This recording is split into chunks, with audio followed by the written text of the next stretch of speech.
Bonjour à tous, en préambule de cette vidéo, je voudrais juste faire une mise au point.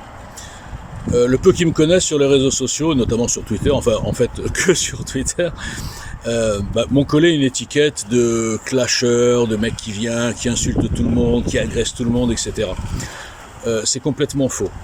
Moi, je suis venu avec une proposition politique, j'en parle assez, j'ai été détruit par quelques médiatiques, quelques politiciens, et j'ai voulu montrer à tout le monde, à mes concitoyens, effectivement, que le système était complètement fermé, cloisonné, organisé et fermé à toute initiative citoyenne venant d'en bas, hors caste, hors loge, hors lobby, comme je répète toujours. Donc j'ai attaqué, c'est même pas que j'ai attaqué, c'est que j'ai essayé de mettre à jour toutes les escroqueries, vraiment, du système. Ce que j'appelle la dissidence showbiz. Donc le problème, c'est que moi, vous savez, je suis peut-être comme vous, hein, les citoyens normaux qui ne sont pas ni médiatisés ni rien. Je ne supporte pas que des tocards mis en avant par le système, des fabrications, des outils, des starlets, j'appelle ça des starlets, viennent me prendre de haut avec condescendance. Comprenez? Donc quand on me prend de haut avec condescendance, je prends encore plus haut, je ridiculise et ça finit toujours par un blocage et des insultes et des fatwas et des appels à... Enfin, ils appellent toujours leur renfort. Donc là, ce matin, je vais achever le dénommé Éric Vérag. Bon, personne ne le connaît, il est un peu connu sur les réseaux, qui est pour moi un des... Comment dire? Il représente à peu près tout ce que je déteste et ce que je critique depuis des années. C'est-à-dire cette fameuse dissidence showbiz, ces camelots, ces vendeurs de bouquins qui surfent tous à 80%, c'est fou, c'est incroyable, sur le marché porteur de l'antisémitisme déguisé en antisionisme. Donc je lui ai envoyé déjà 2 articles, bon il n'y a pas de diffusion donc il est tranquille, il peut venir m'insulter, rigoler, etc.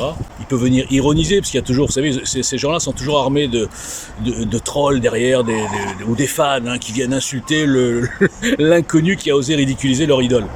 Donc il peut toujours le faire, mais les articles sont écrits et sont absolument incassables. Je vous les mettrai en pièces jointes en termes de logique. Voilà.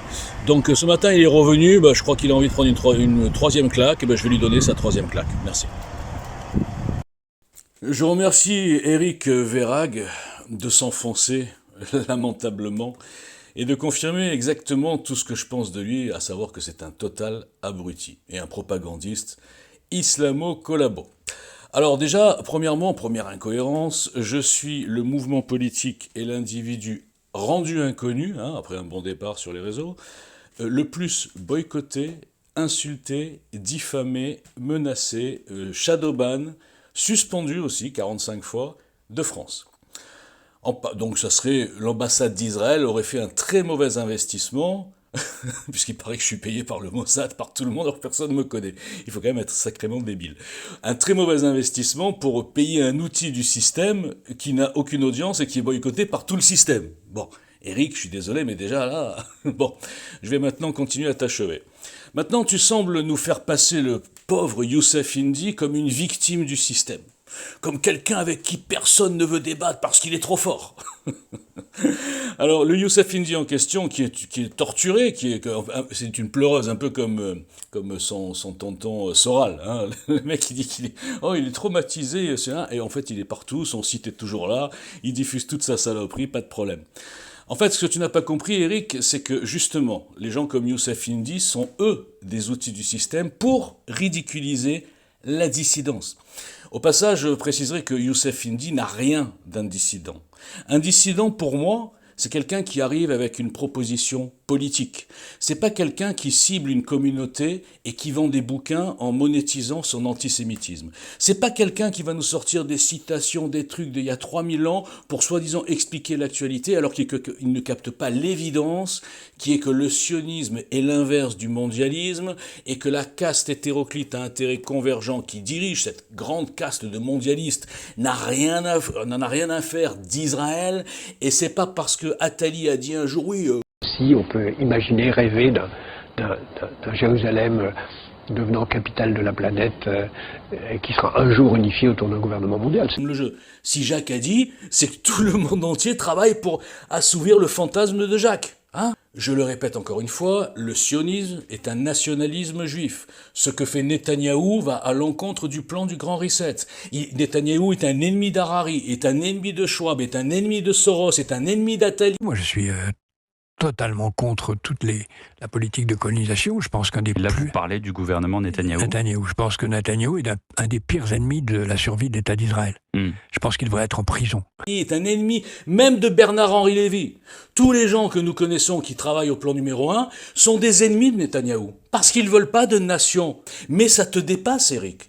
Ou alors ça ne te dépasse pas, mais ça va à l'encontre de toute la merde que tu diffuses auprès d'abrutis complètement aveuglés, je dirais, par leur antisémitisme et leur antisionisme. Ce mot sionisme qui a été bien sali depuis 40 ans par des gens qui gagnent leur vie là-dessus, sur cette clientèle énorme et en expansion démographique. C'est pour ça que vous êtes des bons commerçants, les amis.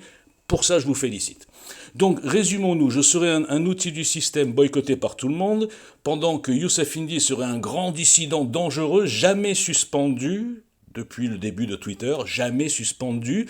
Pourtant, il y a au moins une 50aine de tweets qui auraient valu une suspension. En parallèle, Walter Boujna, qui propose, lui, une vraie alternative politique, donc quelque chose qui peut faire peur au système, contrairement à des vendeurs de bouquins. Et ce Walter Boujna a été suspendu 45 fois sur rien. Jamais on m'a dit, tiens, ce tweet, etc. Donc, mon petit Eric, tu es largué. Et si je suis, moi, boycotté par les mainstreams, ça c'est logique, puisque je dérange, mais je suis aussi boycotté par toute cette petite caste de faux dissidents dont je parle souvent, les Borowski, alors le nouveau qui est arrivé, le sous-produit d'égalité et réconciliation, c'est Géopolitique Profonde, là, Frank Pengam, ils font des accords commerciaux, ils vendent des produits financiers, ils font un accord avec Radio Courtoisie qui est proche de la faillite, donc ils ont dit, bon, ben on va s'acoquiner avec, bon, c'est pas grave, c'est du Soral, etc., mais on s'en fout. Ah, c'est antisémite, ouais, mais on s'en fout, attendez, on est là pour vivre. Et donc on a toutes ces starlettes, notamment Éric Morillo, qui sont en train de faire la cour depuis une semaine. Ah, Youssef, avec qui tu veux débattre? Ben non, celui-là je veux pas, non, celui-là... Youssef Indy est devenu la pierre angulaire de la dissidence. Les gars, frères musulmans, soraliens, qui n'a aucune proposition politique, si ce n'est juste, ah, les juifs, les juifs, les juifs. Franchement, les gars, soyez sérieux. Vous n'êtes pas au niveau. Si je suis boycotté, justement depuis 5 ans, c'est que vous n'êtes pas au niveau et personne n'est capable de débattre contre moi sur le fond. Parce que moi, je parle de politique. Et moi, quand je dis quelque chose, j'ai derrière 25 articles qui le démontrent. Et je peux même démonter, comme je l'ai fait hier ou avant-hier, Eric, sur ton article, soi-disant, qui voulait faire monter la rage des musulmans contre les juifs. En leur disant que les juifs sont avantagés, alors que eux, les pauvres, c'est toujours les victimes. Hein. Le pays s'islamise de A à Z, l'éducation nationale, la justice, le gouvernement qui a peur du soulèvement des banlieues, une politique à l'extérieur qui se soumet à l'Algérie, au Qatar, à l'Iran. Bon, sauf là, ils sont dans une position où on va dire c'est la guerre contre le terrorisme. Là, peut-être vous n'avez pas compris, on n'est pas en guerre là contre les Palestiniens. Hein, on est en guerre contre une organisation terroriste qui a pris en otage les Palestiniens. Mais je crois que ça dépasse. Conclusion, mon petit Eric, tu es faible. Il faut que tu le saches. Tu es faible. Et le problème, c'est que les réseaux sociaux ont donné la parole et ont mis en avant des gens faibles comme toi, faibles comme Youssef Indy, faibles comme toute une bande de gens qui passent pour des cadors, mais qui ne proposent rien de politique, qui ne font pas peur au système et qui finalement, eh bien, ridiculise la dissidence. Et tu fais partie des gens qui ridiculisent la dissidence. Parce que tu n'es même pas capable de détecter un vrai homme libre, hors caste. Au fait, tu es toujours au franc-maçon, je sais plus, il faudra que je me renseigne.